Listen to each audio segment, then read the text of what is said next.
We're in Afghanistan as we were in Germany post-World War II. That is, for at least a half a century. It has nothing to do with Kabul and state building, nothing to do with fighting the Taliban or proving that we can reconcile with the Taliban, and nothing to do with fighting any terrorist group.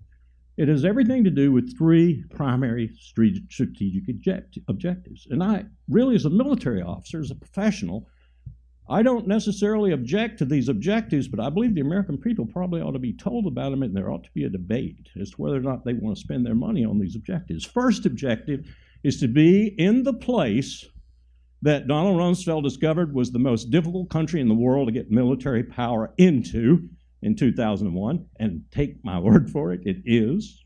Look at it on a map and leave it there, because it is the only hard power the United States has that sits proximate to the Central Base Road Initiative of China that runs across Central Asia.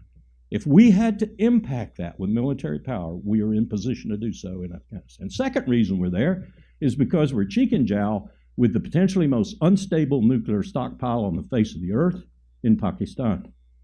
We want to be able to leap on that stockpile and stabilize it if necessary. And the third reason we're there is because there are 20 million Uyghurs, and if the CIA has to mount an operation using those Uyghurs, as Erdogan has done in Turkey against Assad, there are 20,000 of them in Idlib in Syria right now.